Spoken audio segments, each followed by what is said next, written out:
Hello everyone, अगर आपने इस सीरीज़ के पिछले एपिसोड्स को नहीं देखा है सो आई सजेस्ट कि पहले आप उन्हें देख लें, जिनका लिंक आपको मेरी वीडियो की डिस्क्रिप्शन में मिल जाएगा। एंड अगर आपको मेरी वीडियो अच्छी लगे देन प्लीज़ लाइक करेगा। दरअसल शांगवान शुयान से इसलिए चिढ़ता है क्योंकि शांगवान लई का फ्रेंड था एंड इसे पता है कि शुयान ने उसे धोखा दिया है। जब शुयान लई के बारे में बुरा बुरा बोलता है तो इससे ज़्यादा शैंगफei को गुस्सा आ जाता है, जिसे कि शीकी किसी तरह चुप करती है एंड यहाँ से लेके जाती है एंड इसे कहती है कि क्या शुयान तुम्हें बुली करता है, तो अगर नहीं करता तुम इतनी ऐसी जॉब क्यों कर रहे हो। लेकिन शैंगफei इसे बोल देता है कि तुम्हें मेरी जॉब की चिंता करने की कोई ज़रूरत नहीं है, तुम अपनी लाइफ में खुश रहो। शाओसो अपने पेरेंट्स को समझाती है कि ये लई की फ्रेंड है एंड जब लई यहाँ पे नहीं है तो उसके पेरेंट्स का ख्याल रखना इसकी ड्यूटी बनती है। इसके पापा मम्मी समझ जाते हैं एंड अपने पापा को बताती है कि इसे ये मालूम है कि ज़ाओरांग की मॉम एंड इनका कभी अफेयर था। ये इसे कहती है कि आपको उनसे कम से कम एक्सप्लेनेशन तो देनी चाहिए कि आपने उन्हें छोड़ क्यों दिया था।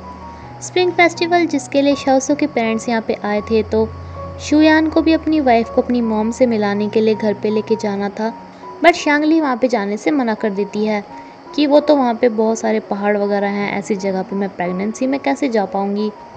ये इसे कहता भी है कि मेरी मॉम का सब मजाक बनाएंगे कि उन्होंने अपनी बहू को एक बार तक देखा नहीं, तो ये बोलने लगती है कि उनका मजाक उड़ना ज़्यादा ज़रूरी है या फिर मेरी तबीयत। इसके पापा भी शुयान को बोल देते हैं कि तुम अकेले ही अपने गांव में चले जाना या फिर अपनी मॉम को यहाँ पे ले आओ। शाओसो के पापा ज़ेनरोंग की मॉम से मिलते हैं, इन्हें बताते हैं कि जिस दिन ये इन दोनों का उस आइलैंड से निकलने का प्लान था, ये इसके साथ जाने के लिए आ ही रहा था कि रास्ते में एक एक्सीडेंट हो गया था एंड इन्होंने डिसाइड किया कि इस लड़की को पहले हॉस्पिटल में पहुंचा के आएंगे। लेकिन वहाँ पे जाके डॉक्टर ने इनका इलाज करने से पहले इनसे बहुत सारे पैसे मांगे एंड जब तक ऑपरेशन नहीं हुआ तो इन्हें यहीं पे रहने के लिए बोल दिया। इतने में ज़ेनरोंग की मॉम तो शंघाई के लिए निकल गई थी, ये सोच के कि इसने इसे धोखा दिया है एंड इसके सारे पैसे इस ऑपरेशन वगैरह में ही लग गए थे, जिसके बाद इसके पास शंघाई जाने के लिए पैसे नहीं थे एंड इतने टाइम में इसने इतने पैसे कमाए तो इसने सोच लिया कि अब तक तो शायद इसकी इस गर्लफ्रेंड ने शादी भी कर ली हो या फिर वो इसे अब ब्रेकअप करना चाहे। इसलिए जिस लड़की का इसने ऑपरेशन वगैरह कराया था उसका भी इसे पता चलता है कि वो बिल्कुल ही अनाथ है, तो इसलिए इसने उसी लड़की से शादी कर ली जो कि अब जाओजू की मॉम है। ज़ेनरोंग की मॉम इन्हें कहती है कि तुम्हें मुझे ये बात पहले बतानी चाहिए थी ना, वरना मैं तुम्हें अब तक ब्लेम ना करती। शैंगफei की भी जॉब चली गई थी एंड साथ में गर्लफ्रेंड भी, तो इसका भी कोई मूड नहीं था अपने पेरेंट्स के पास फेस्टिवल पे जाना एंड लई यहाँ पे नहीं था, तो उसके पापा भी काफ़ी अकेला फील करते, इसलिए शाओसो डिसाइड करती है एंड ये सभी को लई के पापा के घर पे बुला के सभी एक साथ फेस्टिवल को एंजॉय करते हैं।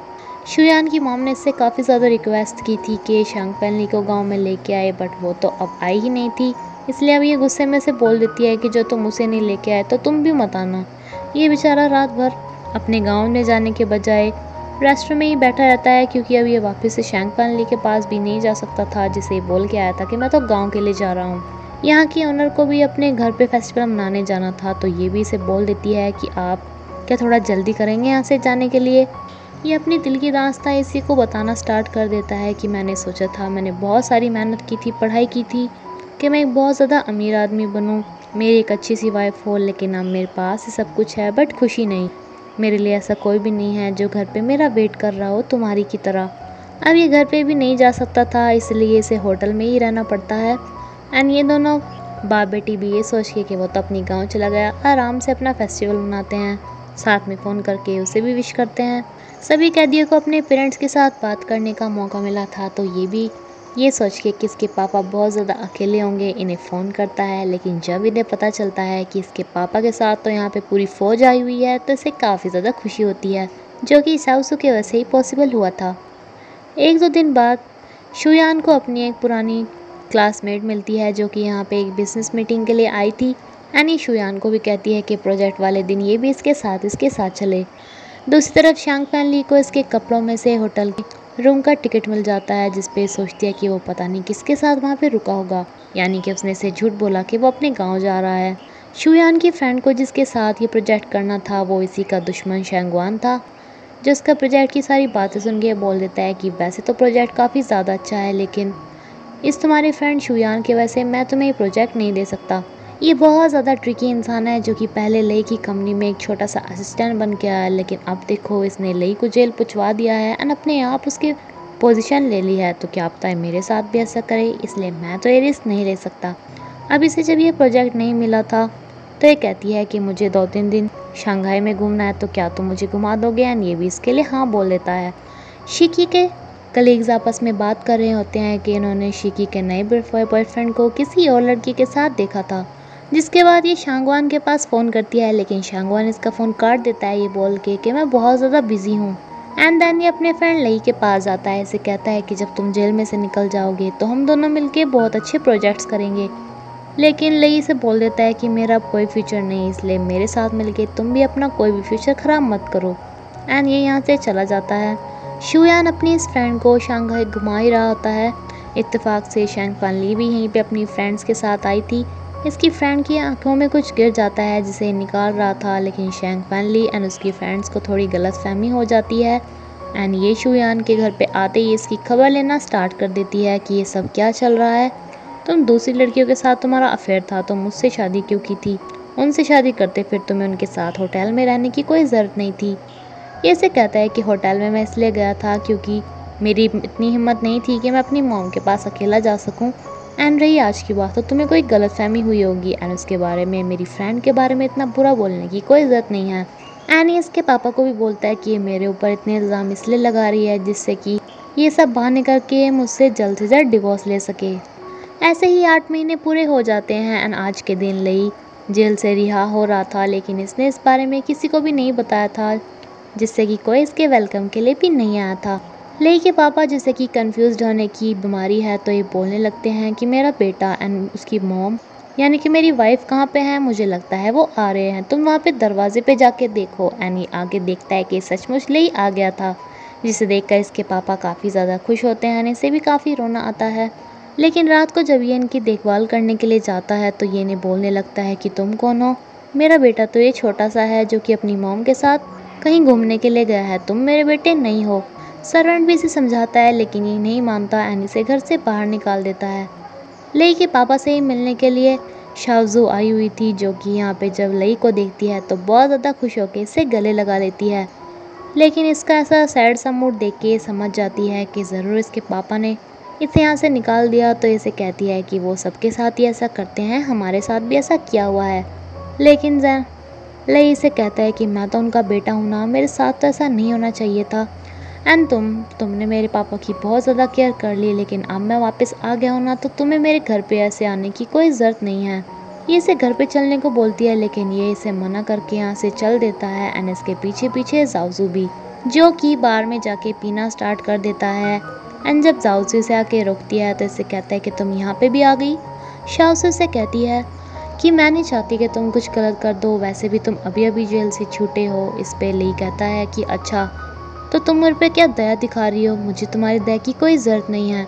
शाओजू से कहती है कि मैं तुम्हें दया नहीं दिखा रही, बस तुम मेरे लिए बहुत अच्छे फ्रेंड हो, मेरे लिए पहले वाले लई ही हो। इसे काफ़ी गुस्से में कहता है कि मेरे ऊपर अपना टाइम वेस्ट मत करो, जिस पे जाओजू भी कहती है कि तुम्हें हो क्या रहा है, तुम जेल में भी ऐसे ही मेरे साथ बिहेव कर रहे थे एंड अब भी। एंड ये इसे यहाँ से ले जा रही थी, बट ये इसे कहता है कि मेरे पापा की ऐसी हालत मेरी वजह से ही हुई है, तुम ये सब नहीं समझ सकती, इसलिए जाओ यहाँ से, उनकी बीमारी शायद अब ठीक भी ना हो। शाओजी भी गुस्से में बोल देती है कि मैं समझ सकती हूँ तुम्हारे लिए बहुत ज़्यादा हार्ड है, लेकिन तुम्हें जिम्मेदारी के साथ काम करना चाहिए, ऐसे शराब पी के नहीं। एंड अगर तुम यहाँ से नहीं जा रहे तो मैं भी पीना स्टार्ट करती हूँ। लई से एकदम कहता है कि तुम पागल हो गया, तो कहती है कि हाँ हूँ। इस पे ली कहते हैं कि तुम्हें समझ में क्यों नहीं आ रहा, मैं तुम्हें अपने से दूर रखना चाहता हूँ, क्योंकि जो भी मेरे साथ रहता है उसके साथ बुरा ही होता है, पहले जानरांग के साथ एंड देन मेरे पापा के साथ। लेकिन ये तो इतने पे भी नहीं मान रही थी, इसे कहती है कि मैं तो तुम्हें यहाँ से लेके ही जाऊँगी। जिस पे अब लई ये भी इसे कहता है कि अब मैं पहले वाला लई नहीं रहा, मैं अब कुछ भी कर सकता हूँ। एंड देन ये इसे किस करता है, ये दिखाने के लिए कि कितना ज़्यादा बैड हो गया है। लेकिन शाओजू को इस किस्से भी कोई फ़र्क नहीं पड़ रहा था। नेक्स्ट डे अपनी पापा की फिर से केयर करता है। इसके पापा इसे कहते कि तुम मेरे बेटे नहीं हो, तो ये इन्हें डांट देता है एंड इसके पापा को एकदम से अकल आ जाती है कि हाँ हाँ तुम ही मेरे बेटे हो। नाउ ये इसे बहुत सारी कैंडीज़ वगैरह देता है, जो कि जाओजू इसके लिए डेली लाती थी कि ये लो, मैं तुम्हारे लिए बहुत दिनों से टॉफ़ी इकट्ठी कर रहा था, जो कि अब मैं तुम्हें दे रहा हूँ। लेकिन पता नहीं शाओसी कहाँ पे रह गई। ये अपनी दवाई वगैरह लेने का नाम ही नहीं ले रहे थे, लेकिन तभी यहाँ पे शाओसी आ जाती है जो कि इन्हें किसी तरह दवाई देती है।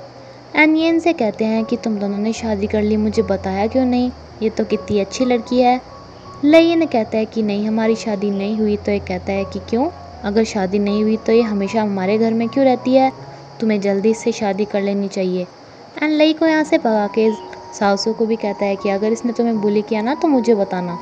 नाउ लई का बिहेवियर इसके साथ थोड़ा सही हो गया था, जो कि इसे कहता है कि तुम अपने काम में भी बहुत ज़्यादा बिजी रहती हो, तो तुम्हें मेरे पापा की देखभाल करने की इतनी ज़रूरत नहीं है। लेकिन ये कहती है कि नहीं, मुझे अच्छा लगता है इनकी केयर करना। शेंगफई जिसे कि इन्होंने सफाई कर्मचारी बना दिया था, ये इसे आज लई के ऑफिस में लेके आते हैं कि सबको यहाँ से हटा दो। लेकिन इन्हें कहता है कि मैं ये सब नहीं करूँगा। इनके हाथ से लई की फ़ोटो भी छीन लेता है एंड कहता है कि यह सब करने से अच्छा है कि मैं रिज़ाइन देता हूँ। शाओसू लई के साथ मिलकर इसके पापा के लिए खाना बना ही रही थी कि यहाँ पे शुयान इसके पापा को देखने के लिए आता है, लेकिन लई इसे यहाँ से एकदम से लेके बाहर जाता है। इसका एक गुस्सा देख के शुयान इसे कहता है कि मैं तो तुमसे यहाँ पे सॉरी बोलने के लिए आया था, लेकिन तुमने मुझे गुस्सा दिला दिया। लेकिन मैं तुम्हें एक बार याद दिला दूँ कि तुम्हें इतनी इतराने की कोई ज़रूरत नहीं है, क्योंकि अब तुम कुछ भी नहीं हो। अब इसकी ये बात सुन के कि अब कुछ भी नहीं है, ये जैन शाओसू को यहाँ से जाने के लिए बोल देता है। इसके पापा और शाओसू को जाने नहीं देना चाहते थे, लेकिन ये इसका हाथ पकड़ के यहाँ से ले जाता है, दरवाज़ा बंद कर देता है। शिपी शॉपिंग के लिए गई थी, यहाँ पे इसे पता चलता है कि इसके बॉयफ्रेंड ने इसके लिए एक पर्स बुक किया है, लेकिन ये देखती है कि ये पर्स पे किसी और लड़की का नाम लिखा हुआ है, यानी कि इसके बॉयफ्रेंड ने अपनी किसी दूसरी गर्लफ्रेंड के लिए ये लिया होगा। दूसरी तरफ शांगवान को शेंगफई मिलता है, जिसे कहता है कि क्या भाई मैंने तुमसे कोई पैसे उधार लिए हैं क्या, जो तुम मेरे साथ ऐसा कर रहे हो। ये इसे कहता है कि पैसा नहीं, लेकिन शिकी, तुम शिकी को हर्ट मत कर देना, मुझे पता है कि तुम एक प्लेबॉय किस्म के लड़के हो। शेंगफई के बॉस इसे बोलने लगते हैं कि तुम हमारे कस्टमर के साथ ऐसे कैसे बोल सकते हो, उनसे सॉरी बोलो। तो शेंगफई अपनी इस जॉब को भी छोड़ देता है कि मुझे नहीं करनी है तुम्हारी जॉब, एंड इसे वार्न करता है। तभी यहाँ पर शिकी भी आ जाती है, जो कि ये पर्स इसके मुंह पे ही फेंक के मारती है कि ये तुम्हारी कौन सी गर्लफ्रेंड है। ये इसे बताता है कि ये तो मेरी फ्रेंड है। तो ये इससे पूछती है कि फिर मैं तुम्हारी क्या हूँ, एंड ये इसे भी कहता है कि तुम मेरी गर्लफ्रेंड, बट ये कहती है कि मुझे लगता है कि मैं भी तुम्हारी बाकी फ्रेंड्स जैसी ही हूँ। ये इसे कहता है कि देखो मैं बाकी बॉयफ्रेंड्स की तरह नहीं हूँ, मैं तुम पे पैसे खर्च कर सकता हूँ बट तुम्हें कोई प्रॉमिस नहीं कर सकता। लेकिन ये इसका कार्ड यहीं पर ही फेंक कर चली जाती है। ये इसे कहती है कि तुम मेरा पीछा क्यों कर रहे हो। एंड इसके साथ ही एपिसोड यहीं पे ख़त्म होता है फ्रेंड्स। अगर आपको मेरी वीडियो अच्छी लगी हो तो प्लीज़ लाइक